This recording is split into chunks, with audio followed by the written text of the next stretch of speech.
Hello viewers, welcome to one and only Prabha. இன்னைக்கு நாங்க பருப்பு ரசம் வைக்க போறோம். ரொம்ப ரெயின் கிளைமேட்டா இருக்கு. உங்களுக்கே தெரியும், மட்ராஸ்ல புயல், இங்க வந்துட்டு பெங்களூர்ல வந்துட்டு ஒரே ரெயினா இருக்கு. ரசம் is a mandatory food during rainy season. இது எப்படி பண்றதுங்கிறது நான் இப்போ காமிக்க போறேன். என்ன பருப்பு ரசம்? இது வந்துட்டு மூங் டால். ஒரு மூங் டால் வறுத்தது ஒரு 5 பேருக்கு சாப்பிடுவோம். இன்னைக்கு 5 பேருக்கு சாப்பிட்றதுக்கு ஒரு டவரா ஃபுல்லா நான் எடுத்துட்டு இருக்கேன். நீங்க வந்துட்டு எவ்வளவு பேர் சாப்பிட்றீங்களோ அந்த அளவுக்கு குறைச்சிக்கோங்க. மெயினா நாங்க தெளிவு தான் விட்டுப்போம், நிறைய பருப்பு போட்டுக்க மாட்டோம்னா பருப்பு கொஞ்சம் கம்மியாவே விட்டுக்கலாம். So that we don't waste paruppu. அப்புறமா புளி வந்து ஒரு லெமன் சைஸ் புளியை நம்ம குட்டி லெமன் சைஸ் புளியை நம்ம நினைச்சு வச்சுக்கணுமா? என்ன சொல்லுவேன், ஊற வைக்கலாம். ஸோ ஈஸியா கரைக்க முடியும். முதல்ல குக்கரை வச்சுக்கோ. இது நான் இப்போ 1 டைம் நம்ம வாஷ் பண்ணிக்கலாம். எந்த பருப்பாக இருந்தாலும் நம்ம 1 டைம் வாஷ் பண்ணிக்கலாம். கொஞ்சமாக தண்ணி வச்சுக்கிட்டோம். கொஞ்சம் விட்டுருவோம்.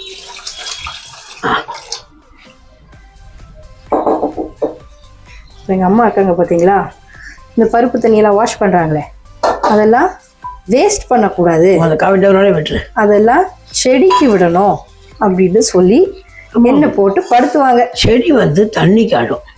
நம்ம தண்ணியை கொண்டு போய் வேஸ்ட்ல விடக்கூடாது.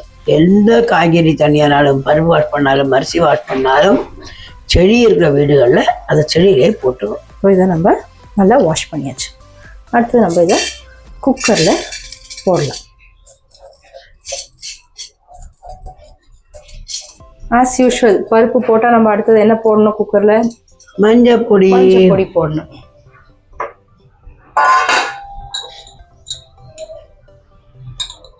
ஓகேவா மம்மி? ரசத்துக்கு கொஞ்சம் போடுவோமே. ஈவன் தான் நான் வீட்டில் எப்போ சமைச்சாலுமே எங்கள் அம்மா பக்கத்தில் இருக்கும்போது எங்கள் அம்மா கிட்ட கேட்டு பழக்கம். நல்ல ஒரு பழக்கம். தண்ணியை பார்த்துக்கோ மம்மி. கொஞ்சம் ஒரு 1.5 கிளாஸ் தண்ணி. அதாவது பருப்புங்கிறது முங்கணும். ஓகே, குக்கரை மூடி நம்ம வெயிட் போடுவோம். அது இருக்கட்டும், கொஞ்சம் வெயிட் பண்ணலாம். ஆவி வந்துட்டு வெயிட் பண்ணலாம். இப்போ இந்த புளியை நினச்சி ஓகே, நான் சொன்ன மாதிரி லெமன் சைஸ் புளி இதில் வச்சுருக்கேன். இதில் நம்ம தண்ணியை தண்ணி ஹாட் வாட்டர்லேயும் போடலாம், இல்லைன்னா கொஞ்சம் தண்ணியை சூடாக்கிக்கலாம். புளி ஈஸியாக கரைய முடியும்.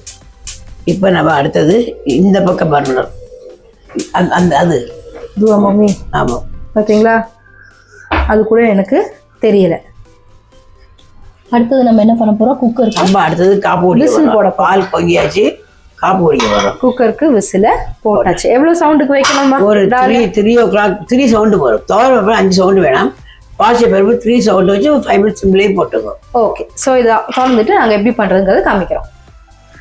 ஸோ குக்கரை ஆஃப் பண்ணி எடுத்து பருப்பு நல்லா இந்த மாதிரி குழஞ்சி வெந்து எடுத்து வச்சாச்சு. இப்போ நம்ம ஃபஸ்ட்டு புளியை கரைச்சும் வச்சாச்சு. ஃபஸ்ட்டு போட வேண்டியது வந்துட்டு புளித்தண்ணி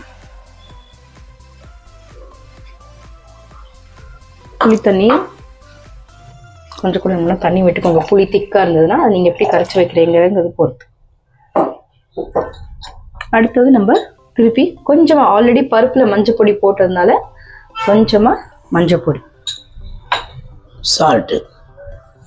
நான் 2 டீஸ்பூனில் 3 ஸ்பூன் எடுத்து வச்சுருக்கேன். Salt is always to taste.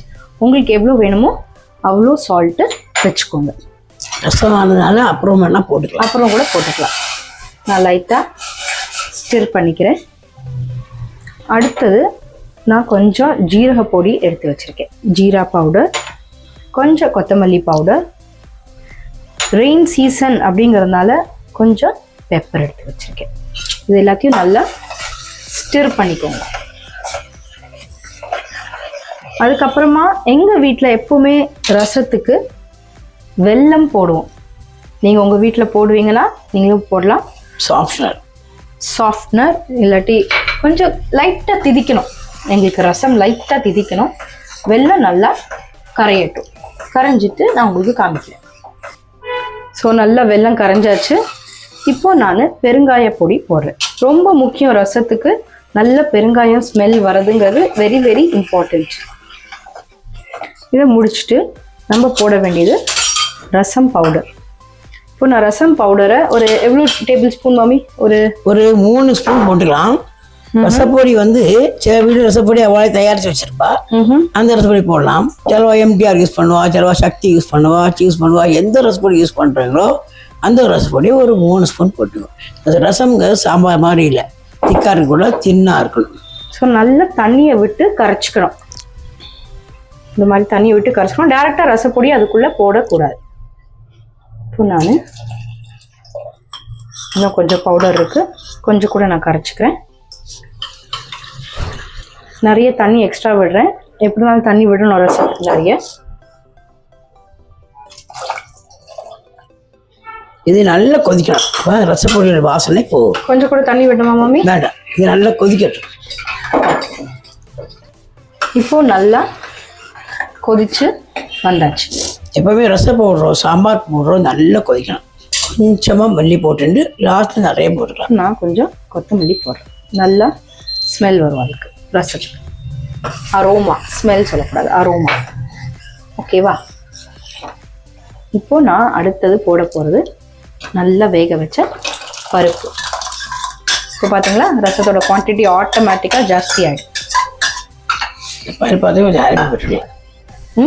பருப்பு பார்த்தும் கொஞ்சம் அலம்பி விடலாம். இந்தாங்க பருப்பு பாத்திரத்தை. இந்த ரசம் வந்து ஒரு 5 பேருக்கு சாப்பிடலாம். பருப்புலாம் பிடிக்கிறவா கலக்கி சாப்பிட்றது பெட்டர். என்ன மாதிரி கொஞ்சம் பேர் இருக்கும், அவள் தெளிவு மட்டும்தான் சாப்பிடுவோம். இல்லாட்டி ரசம் நிறைய தண்ணி இருக்கும். இப்போ பாத்திரம் வழிய ரசம் நம்ம வச்சிருக்கோம். இது கொஞ்சம் கூட கொதிக்கட்டும். நல்ல பதம் வந்தோடனே ஆஃப் பண்ணலாம். இப்போ ரசம் 15 வந்துட்டுருக்கு. இந்த மீன்வை நம்ம இதை பொரிச்சு கொட்டுறதுக்கு எண்ணெய் விட்டு வச்சுருக்கோம். கடுகு வெடிச்சுடனே கடுகு வெடிக்கட்டும். இப்போ வந்து ரசம் நல்லா ரெடி ஆயாச்சு. கடுகு வெடிச்சாச்சு. ஜீரகம். எப்பவுமே ரசத்துக்கு தேவை கருவேப்பிலை. நல்ல வாசனையா இருக்கும். 2 அண்ணன் தான். கொத்தமல்லியும் சாம்பாருக்கும் ரொம்ப வாசனையா இருக்கும். கொத்தமல்லியும் கருவேப்பிலையும் தான் நல்லா ஸ்மெல். இப்போ நான் ரசத்தை ஆஃப் பண்றேன். இல்ல கடுகையும் ஆஃப் பண்றேன். கடுகையும் ஆஃப் பண்றேன். இதை நான் இப்போ பொரிச்சு கொட்டியாச்சு. கொஞ்சம் ரசமான விட்டு எடுத்துக்கோ, தப்பு இல்லை. எஸ். இப்போ அதில் கொத்தமல்லியை கொஞ்சம் மேலாழ போட்டு விட்டா ரசம் ரெடி ஆயிரும். எஸ், ரசம் ரெடி. இப்போ நம்ம ரைஸும் ரசமும் கிண்டி சாப்பிட்ற வழக்கம். ஸோ சுட சுட ரசம் ரைஸ், பருப்பு ரசம் ரைஸ் ரெடி. நீங்கள் கண்டிப்பாக இந்த ரெய்னி சீசனில் உங்கள் வீட்டில் ட்ரை பண்ணுங்கள். அதுக்கு நல்ல சின்னதாக பியூட்டிஃபுல்லாக கிறிஸ்பியான potato fry, over the world மாதிரி இருக்கும் எங்களோட பொட்டேட்டோ ஃப்ரை. நல்ல பப்படமும் வச்சுருக்கோம். Rasam rice, potato fry, pappadam தொட்டுக்கோங்க. இந்த வீடியோ உங்களுக்கு பிடிச்சிருக்குன்னா லைக் பண்ணுங்கள், கமெண்ட் பண்ணுங்கள், சப்ஸ்கிரைப் பண்ணுங்கள், எல்லாருக்கும் ஷேர் பண்ணுங்கள். கண்டிப்பாக வீட்டில் ட்ரை பண்ணுங்கள். தேங்க்யூ, பாய்.